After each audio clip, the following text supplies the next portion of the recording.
Tapovanam, Chapter 5, Part 2. Now, as we finish the Tapovanam Part 1, I will be continuing with Chapter 5, Tapovanam Part 2. Before that, let's chant the Ganpati mantra.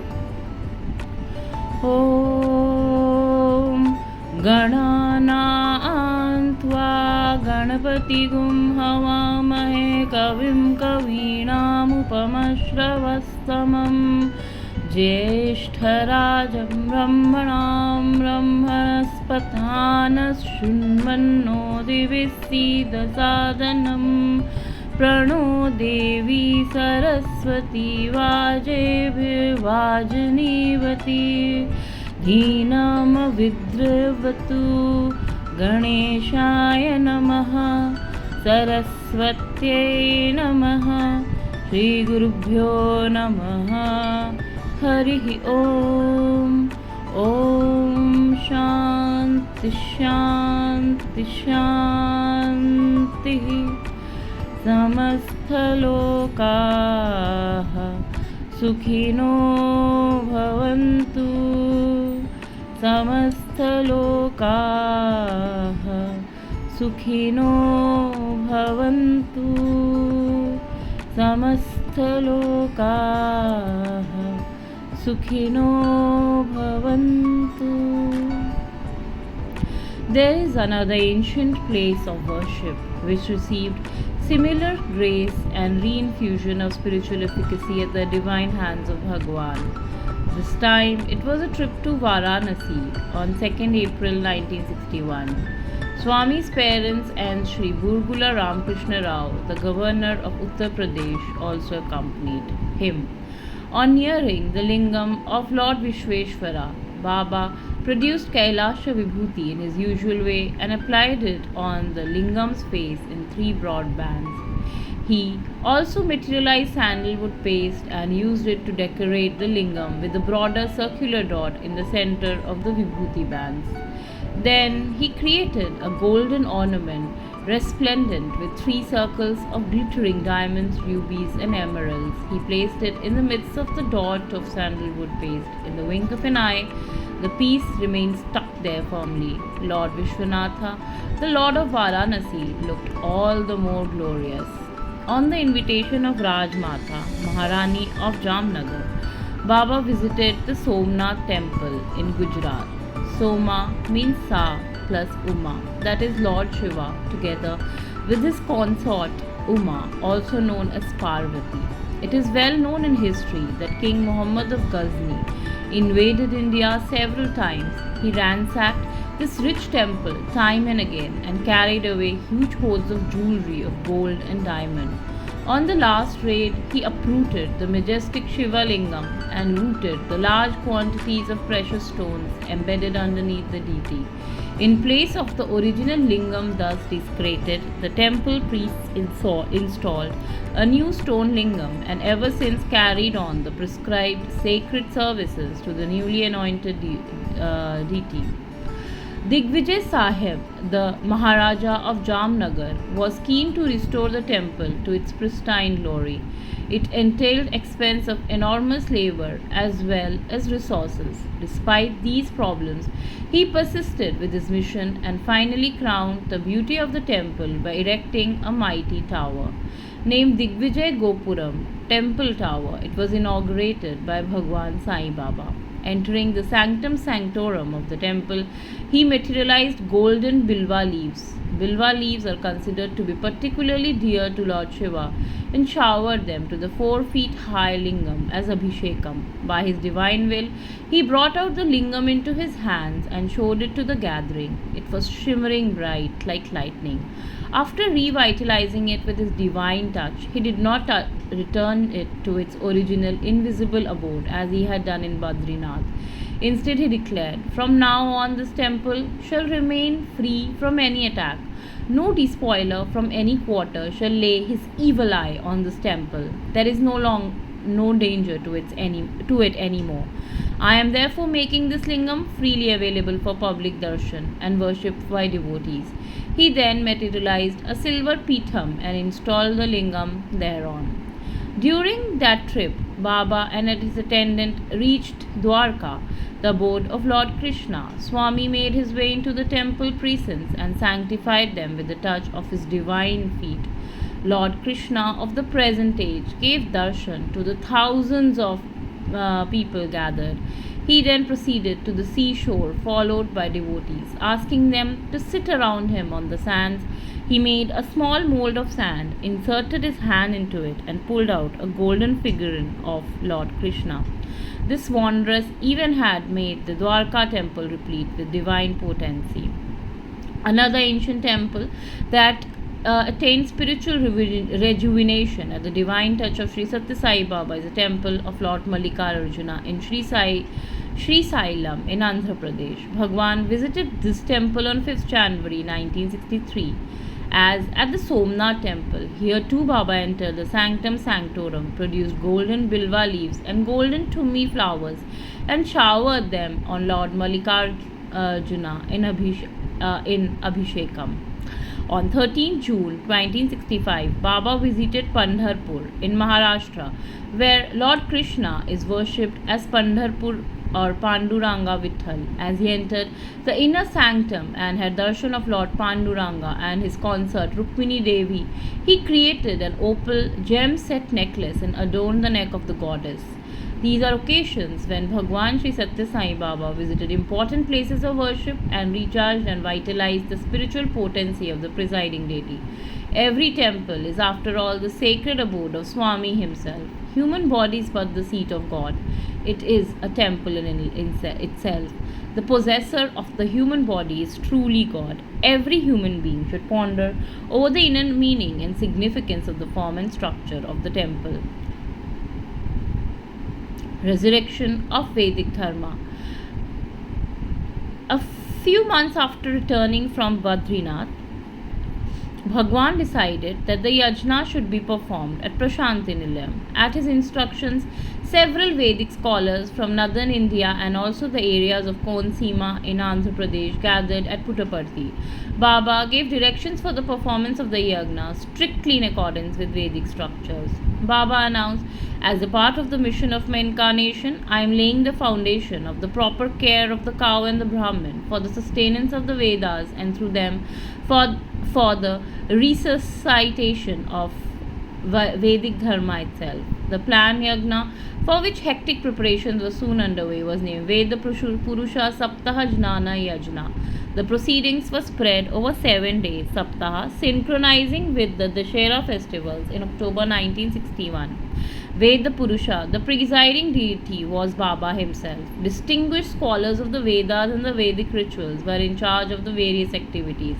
Ved Samrat, Brahmashri Cherukimeli Kamva Dhanalulu, was the overall supervisor.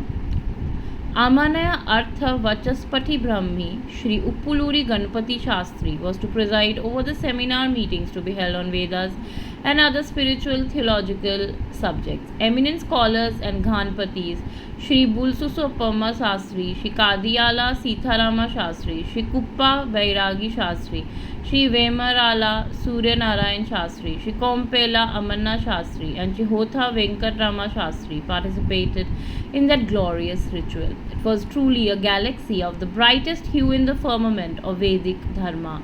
The proceedings comprised Parthiva Shivling Archana, Mantra Japam, Parayanam of the holy texts of Ramayana, Sri Mahabharata, Devi Bhagavatam, Sri Bhasyam, and others, and also Surya Namaskar and Navagraha Japams. Parayanam of the Rig, Yajur, and Sam Veda was a veritable feast to the ears of the devotees, and to crown it all, the Atirudra Yagna was performed with utmost attention to the minutest details of the prescribed ritual. The entire 7-day proceedings were immensely satiating and spiritually awakening to the vast concourse. On the concluding day, Bhagwan Sri Satya Sai gave a discourse. Very significantly, he addressed Atma Swarupalara, O embodiments of the self.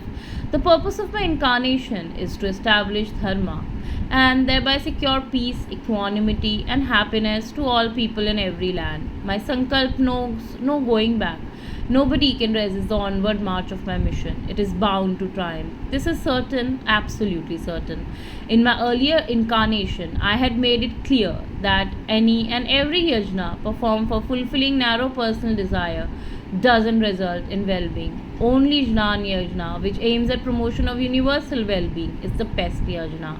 Yajna stands for sacrifice, tyaga. Tyaga can only be selflessness. The Vedas prescribe that yajna should be performed with the view of obtaining grace of the gods. Materials like ghee and other edibles are to be offered as the Vedas laid down to gods through Agni, the god of fire. Agni passes them on to the gods who are intended for. Small minded persons may well doubt it. Is it true? Can such a thing be possible? We go to the local police office and send money to specified individual. The money is indeed reaching them, but they resident near or far away. Then why doubt the Vedic assertion?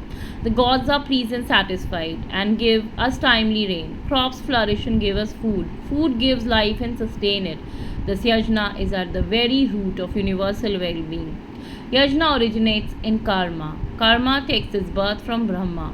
Brahman is the form of Akshara Purusha. Pranavam is the form of that Akshara, and Pranavam is the root of the Vedas. That is why it has been laid down that a yajna, which is performed and directed in my name and in my form, is the most suitable one for humans. Those who have partaken of the fruits of this yajna will ever be content and happy in their worldly life, and when they depart this world, attain merger with the supreme divinity principle. There is absolutely no doubt about it. On a different occasion, while speaking during the celebration of a yajna, Bhagwan said, "Ages ago, people forgot the noble principle of sacrifice, selflessness, and loving service. Evil tendencies like greed, avarice, and selfishness flourished. The Vedas assumed in the form of a black deer and ran away in the dense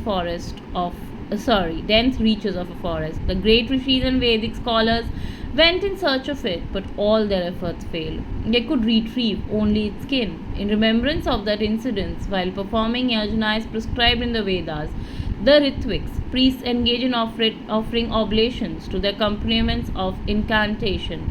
Even today, don black deer skin and sit on similar skin while offering oblation to Agni. To the outer eye, it is just a piece of skin, but viewed from the angle of yajna, it is sharmam, which means happiness and spiritual bliss. Those who take active part in the performance of the yajna experience bliss themselves and also spread bliss to the world. The ultimate goal of any yajna performed in Prashanti, Nilayam, is sacrifice. In other words, spiritual bliss which takes place out of total renunciation of the fruits of karma. Such yajna is not meant to benefit merely any single individual or country. Its purpose is to bring universal well-being. At the conclusion of every yajna and after the final rite of validatory offerings, that is Purna Ahuti, offering to Agni whatever remains out of what had been initially collected, Swami personally sprinkled the holy water of the ritual on the thousands of people present there at the venue, thereby bestowing on them spiritual absolution. Who else knows the right Muhurtam? Apart from renowned Vedic scholars and experts in Vedic rituals, those proficient in chanting Vedic mantras with proper intonation and accuracy were in charge of the Jnana Yagna. Bhagwan Sri Satya Sai Baba fixed the Muhurtam, auspicious moment or commencement of the holy program, is 9:30 a.m. on 1st October 1961. The scholars made their own calculations with reference to the planetary positions in astronomy and decided that 7:30 a.m. would be the most appropriate time for entering the Yagashala and commencing the proceedings. When they placed their opinions before Swami, "I think 9:30 a.m. would be the most auspicious moment," he said. Giving a little more thought, among the scholars entrusted with the task were Sri Varanasi Subramanya Shastri, Sri Cherukulimmi Kamavadhani, and Sri Kuppa Bairagi Shastri, who were the only ones aware of Sai spirituality. Whatever that might be, the scholars informed Swami again that 7:30 a.m. would be the most appropriate time. Swami agreed. Did they notice a twinkle in his eyes and a smile on his lips? On the anointed appointed day, the Ritviks and Vedic servants had the spiritual bath in the river Chitravati and completed the Sandhya Vandanam by 6:30 am. Clad in silk clothes presented by Swami and holding silver vessels filled with holy water, they started the Yagashala exactly at 7 am as to reach the Yagashala at 7:30 am sharp. Suddenly the skies opened up. There was torrential rain accompanied by thunder and lightning. Downpour continued without respite till 9 am. The river Chitravati was in flood and the group of priests got stuck up there. Although the muhurtam set by them had been washed away by rains and flood, they were happy to acknowledge Swami's all-knowing wisdom. The skies were clear and everything became normal by 9 am. As the auspicious muhurtam originally fixed by him approached, Bhagwan Sri Satya Sai Baba made his way to the Yagashala, leading a horde of Ritviks reciting sacred Vedic chants. Hundreds of devotees were heartily singing bhajan songs. Devotional instrumental music appropriate to the splendid occasion was being played. Precisely at 9:30 am, the muhurtam, which has been finalized by him, Baba entered the venue and set in motion the proceedings of the week-long yagna, the Yagna Kalasam. A day or two before the yajna was to commence, Swami summoned Brahmashri Shivarama Bairagi Shastri, who was to head the team of Ritviks. He told him the yajna should be performed with strict adherence to the prescribed tenets. As regard material, nothing should be wanting. Well before the yajna is to commence, carefully prepare a complete list of items required and give it to me. I will see that everything is provided. Sri Shastri made out a long list in consultation with his fellow Ritviks. Whatever was listed was procured and placed at their disposal. Nevertheless, just about 5 minutes before Swami was scheduled to leave for the Yagnashala, Sri Bairagi Shastri suddenly recollected that the most important item, the Yajna Kalasham, has been inadvertently omitted from his list of materials. But who could bring this serious mistake to Swami's notice at this late juncture? And how to tell Swami? He was in unbearable torment. There was no time to lose. He collected all courage, decided to take responsibility on his own unfortunate shoulder, and informed Swami. He prayed to Swami to pardon him for his unpardonable lapse. Swami was his usual merciful self. With soft words of reassurance, he gently asked, I had asked you to prepare the list carefully well before the yajna. You have only 5 minutes now. He went into his room and within 3 minutes emerged with a silver kalsam in his hand. It displayed exquisite craftsmanship worthy of the great occasion and was adorned with images of several deities. Swami told the astonished Shastri, during my incarnation at Shirdi Sai Baba, I kept it in the place of the Chincholi rulers. It was lying there in a room full of old and discarded pieces. I have just gone there, searched for it and brought it here, which has taken all this time. Now that this is conforming to the specifications laid down in scriptures, go ahead and commence the proceedings on time. Etched on the vessels were the initials Sa, Ba in Hindi, obviously indicating it belonged to Sai Baba. Several years later, when he was giving a speech in the presence of Swami in the auditorium, Sri Bairagi Shastri recounted this engrossing incident in detail. Traditionally, on the Vijayadashmi day, during the Dashami celebrations, weapons of wars are worshipped. It is called Ayudha Puja. Ayudha means weapon. Baba says the 6 evil tendencies which envelop man's nature and act as hindrances to his spiritual progress, with Kama, Krodha, Lobha, Moha, Mada and Matsarya, should also be likewise worshipped. But here there is a subtle difference. This worship consists of turning them towards God, so that instead of obstructing the aspirant's progress, they would help it. Thus, the very tendencies which are ordinarily considered to be evil are metamorphosized into good. How is that possible? Let us hear what Baba says. Karma is intense, compulsive desire. Directed towards God, it then changes into a craving to have darshan for the God, to win His favor, to obtain His grace. Karma takes the shape of eagerness to reach God. Krodh means anger. Turn it towards God and ask angrily, why He has not come to me? How long should I keep waiting? What fault have I committed? Why does He not bestow His grace on me? Hold it all against Him and persist with your impatience. Your anger is transformed into determination, a positive beneficial trait in your life. Lobha means miserliness. When you turn it towards God, you begin to feel intense possessiveness. You feel you belong to me and me only. He is my God and I belong to none else. Your mind cries out as an intense desire to get hold of God, to possess Him totally and exclusively. Lobha transmutes itself into intensive craving for God and helps one to hold on to Him with single minded possessiveness. Moha means infatuation, loss of one's sense of discrimination. When it is directed towards God, one feels that one cannot live without God. Life in this world holds no charm, has no meaning any longer without the company of God. Then the mind refuses to hear to reason, cares for no one. It turns crazy into its longing for God. Moha transforms into blind and compulsive devotion to God. Mother means pride coupled with arrogance. When you turn it to God, you feel, I have the support and grace of God. I have great crowd. None can dare to cross my path. I fear nothing. God cannot desert me. Such thinking changes Mother into faith and trust in God. Natsarya means jealousy. When it is directed towards God, you will feel, my God, my own Lord is being enticed away by somebody. He is distancing me. Such thoughts make you agitated, and you find that your Matsarya is soon transformed into desire for closeness with God. Lions in a circus dutifully obey the ringmaster. Similarly, if man's six evil tendencies are subordinated to their master, they lose their natural wildness and become subdued. This is the true meaning and significance of Ayodhya Puja. Some of the devotees brought pearls, corals, and gold to be offered as oblations in a Yajna Kundam. Swami exhorted them, make offerings of your gunas in the Yajna Kundam. Those are precious pearls and jewels you will do well to give up. When performing yajna, one should aim at achieving a higher goal of elevating one's soul. That really is the glorious fruition of the arduous process of yajna.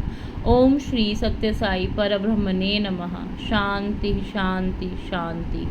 End of chapter 5.